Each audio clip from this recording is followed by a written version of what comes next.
हिंदुस्तान के दुश्मनों की नींद उड़ाने के लिए देश की समुद्र सीमा को अभेद और अखंड रखने वाला अब तक की सबसे आधुनिक सबमरीन्स में से एक आईएनएस वागशीर भारतीय नौसेना के जंगी बेड़े में जल्द ही शामिल होने वाला है। आखिर इस सबमरीन की क्या खासियत है और इसे क्यों साइलेंट किलर कहा जाता है? हिंद के सिकंदर के खास प्रोग्राम में इंडियन नेवी के साइलेंट किलर के बारे में जानते हैं। आईएनएस बेला, आईएनएस करंज, आईएनएस वागीर और अब वागशीर, ये कुछ नाम अपने आप में भारत की नौसेना के दमखम की मुकम्मल कहानी बयां करते हैं। आज भारतीय नौसेना दुनिया की सबसे ताकतवर सेनाओं में गिनी जाती है, तो उसकी यही वजह है कि भारत देश में ही मॉडर्न वॉरफेयर के निर्माण से अपनी ताकत को लगातार बढ़ाने में जुटा हुआ है। भारत की एक और सबमरीन लॉन्च हो चुकी है। आईएनएस वागशीर सबमरीन के रूप में हिंदुस्तान को समंदर का एक नया सिकंदर मिलने जा रहा है। स्कॉर्पियन सीरीज की यह पनडुब्बी अत्याधुनिक टेक्नोलॉजी से लैस है। यह सबमरीन दुश्मन के रडार में आए बिना समंदर में दुश्मनों को जल समाधि बनाने में सक्षम है।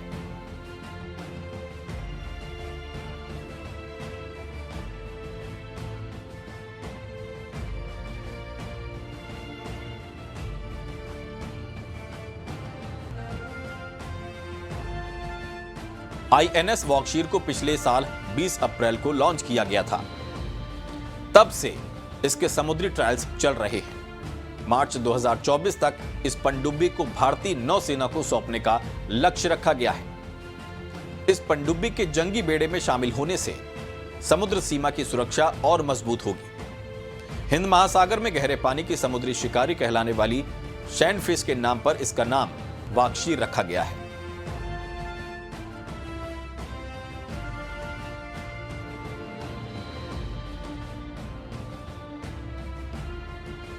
दुश्मनों के लिए घातक इस सबमरीन को बनाया है मुंबई के Mazagon dock ship builders limited ने।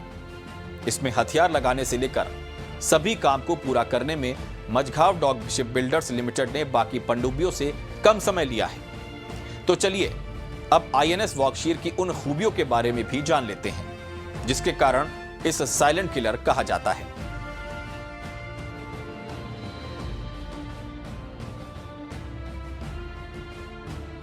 दरअसल आईएनएस वागशीर को इसलिए साइलेंट किलर कहा जाता है क्योंकि यह सबमरीन स्टेल्थ और एयर इंडिपेंडेंट प्रोपल्शन तकनीक से लैस है। यह कलवारी क्लास पनडुब्बी है।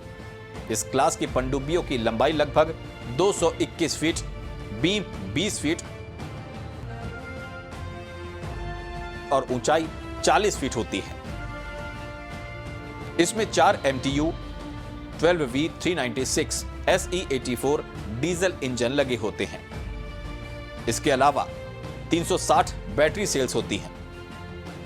पानी की सतह पर इनकी गति 20 किलोमीटर प्रति घंटा होती है, जबकि पानी के अंदर ये 37 किलोमीटर प्रति घंटे की रफ्तार से चलती है। इनकी रेंज इनकी गति के मुताबिक तय होती है। अगर ये सतह पर 15 किलोमीटर प्रति घंटे की रफ्तार से चल रही हैं, तो ये 12,000 किलोमीटर तक चल सकती है। वहीं पानी के अंदर ये 1020 किलोमीटर की रेंज तक जा सकती है, लेकिन गति 7.4 किलोमीटर प्रति घंटा होनी चाहिए। ये 50 दिनों तक पानी के अंदर बिता सकती है। अधिकतम 350 फीट की गहराई जा सकती है। इसमें 8 सैन्य अधिकारी और 35 सेलर तैनात किए जा सकते हैं। इनके अंदर एंटी टॉर्पीड काउंटर मेजर सिस्टम लगा है।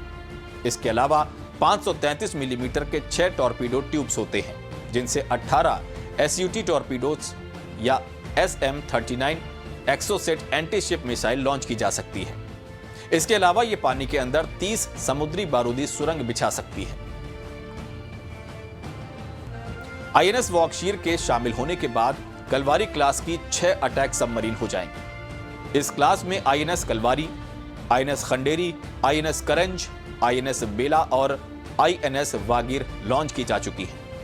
आईएनएस वागशीर कई प्रकार के मिशनों को अंजाम दे सकती है, जैसे कि सतह विरुद्ध युद्ध, पनडुब्बी रोधी युद्ध, खुफिया जानकारी एकत्र करना, समुद्री बारूदी सुरंग बिछाना, क्षेत्र की निगरानी आदि।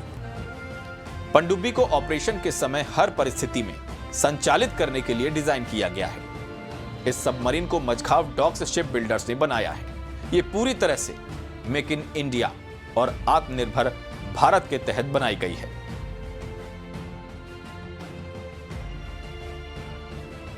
एबीसी न्यूज से खास प्रोग्राम हिंद के सिकंदर में बस इतना ही।